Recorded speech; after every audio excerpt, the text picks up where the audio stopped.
महागणपतिं मनसा स्मरामि महागणपतिं मनसा स्मरामि महागणपतिं मनसा स्मरामि.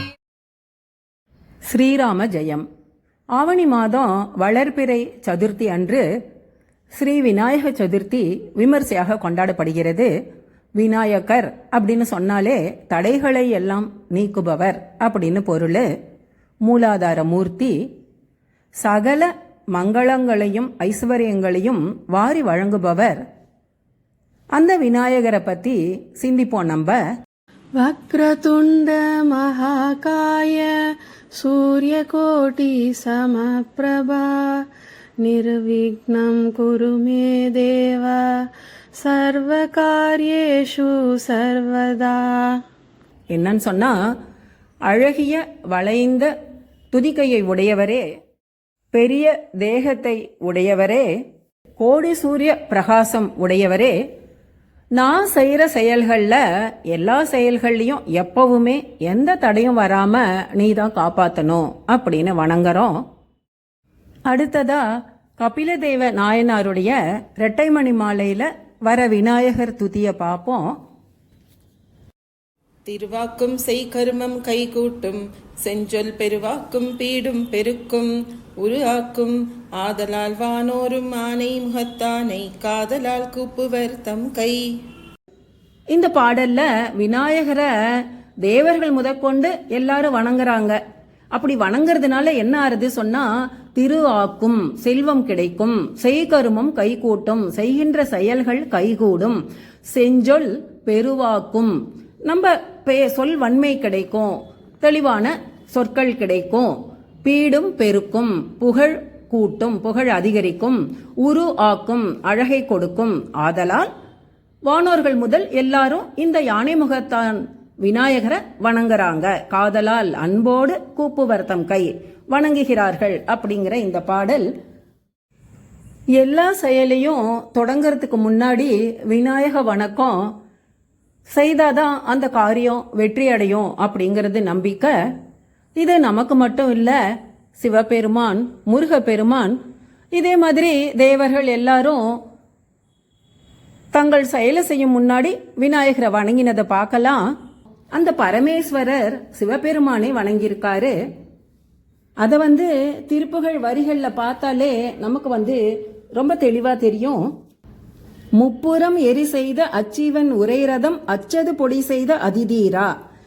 சிவபெருமான் திரிபுராசுர சம்ஹாரத்துக்கு கிளம்பும் போது இந்த விநாயக பெருமான பூஜிக்க மறந்ததுனால அவர் சென்ற ரதம் அச்சு முறிந்தது.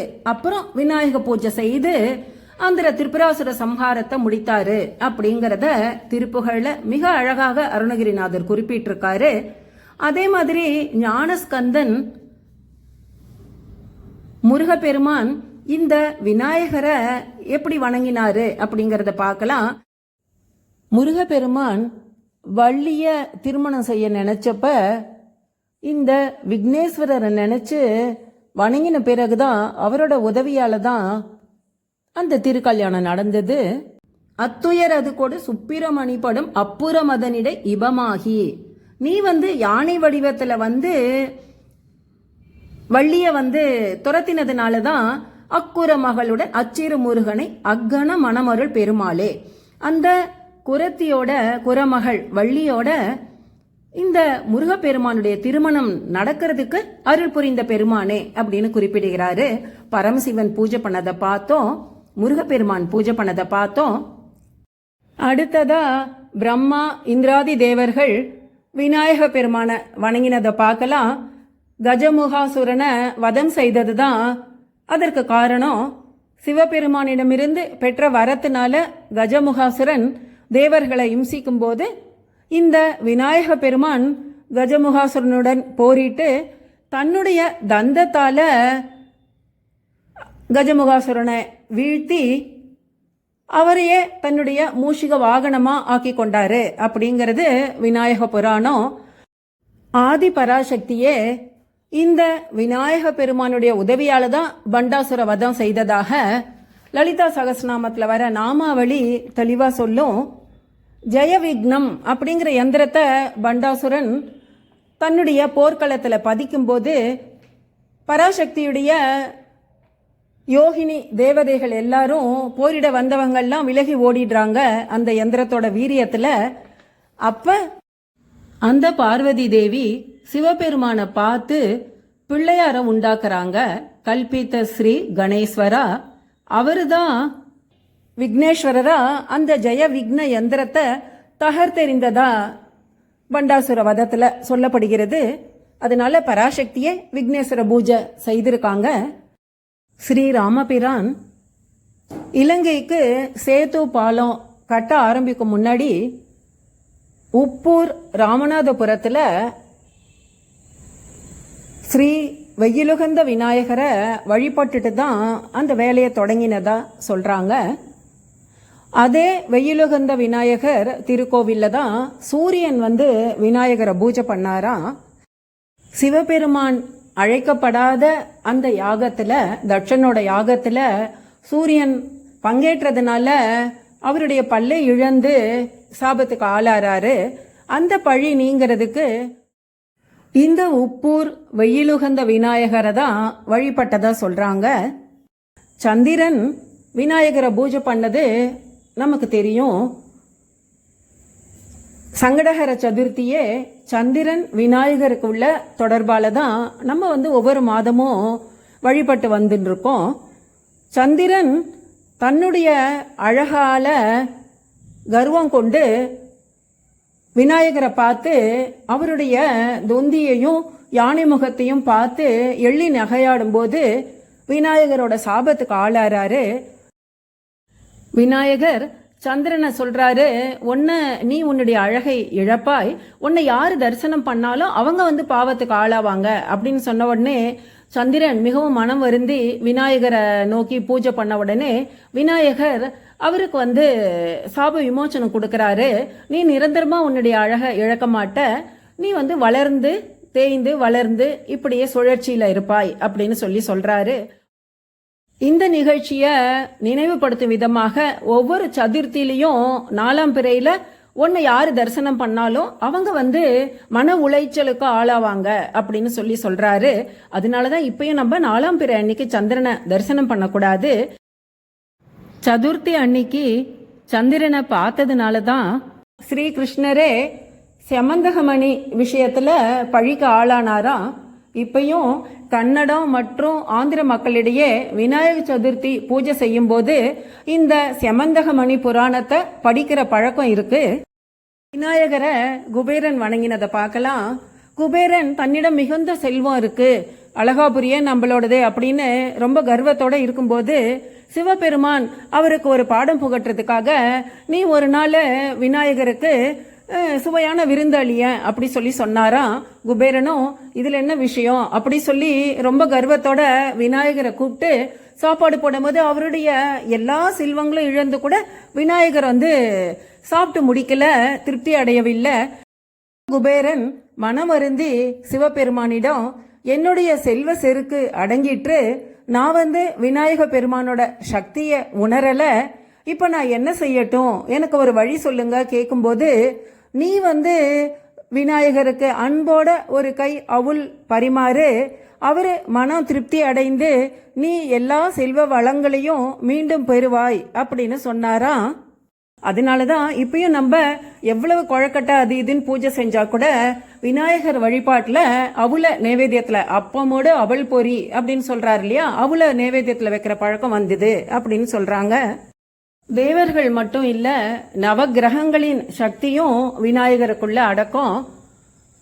விநாயகரை வணங்கினா ராகு கேது தோஷம் நீங்கும், சனி திசைய எளிதில் கடந்து விடலாம், குரு புதனுடைய ஞானங்கிற அனுகிரகம் கிடைக்கும், சுக்கிரனுடைய செல்வ வளம் கிடைக்கும், செவ்வாயால ஏற்படுகிற ஆரோக்கிய கேடுகள் எல்லாம் நீங்கும்.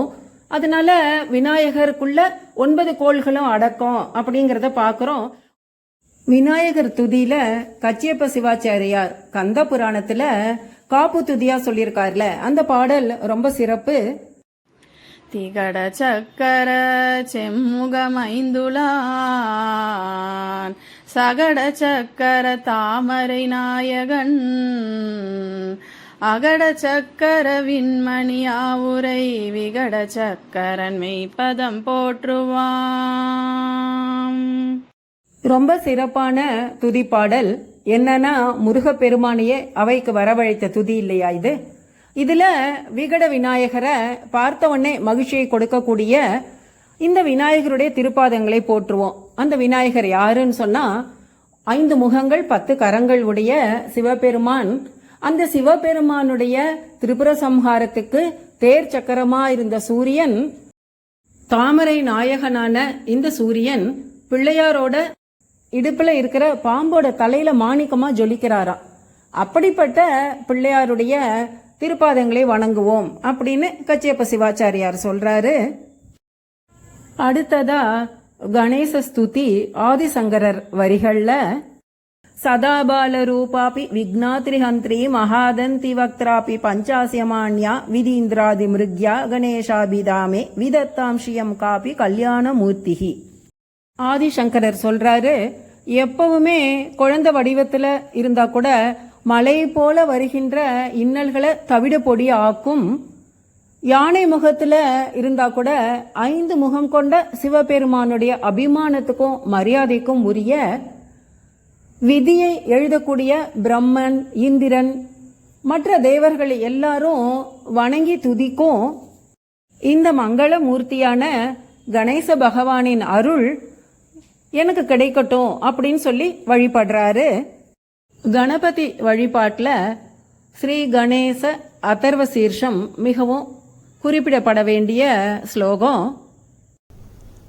ஓம் நமஸ்தே கணபதயே त्वमेव प्रत्यक्षं तत्त्वमसि त्वमेव केवलं कर्तासि त्वमेव केवलं तर्तासि त्वमेव केवलं हर्तासि त्वमेव सर्वं कल्विदं ब्रह्मासि त्वं शातादात्मासि नित्यं हृदं वश्मि सत्यं वश्मि. நான் உணர்ந்த வேத சத்தியத்தை சொல்றேன், அனுபவ சத்தியத்தை சொல்றேன் அப்படின்னு தொடர்கிற இந்த ஸ்லோகத்துல ஓம்கார வடிவத்தில் இருக்கும் கணபதியே உன்னை வணங்குகிறேன். இந்த உலகத்தை படைத்தல், காத்தல், அழித்தல் அனைத்தையும் செய்யும் பரபிரம்மம் நீதான். தத்துவமசி அப்படிங்கிற மாதிரி பரம்பொருள் அதுவே நீயாக இருக்கிறாய். பிரம்மா, விஷ்ணு, ருத்ரன், சக்தி, சூரியன், சந்திரன் அனைத்தும் நீதான். உன்னை வழிபடுறதுனால நான் பகல் இரவு எப்பயும் செய்யற எல்லா பாவங்களும் நீங்குகிறது அப்படின்னு இந்த அதர்வ சீர்ஷத்துல விரிவாக சொல்லப்படுகிறது. வேதம் போற்றும் விநாயகரை, வானோர் தொழும் விநாயகரை நாமும் வழிபடுவோம். ஓம் கம் கணபதையே நமஹ. ஸ்ரீராம ஜெயம்.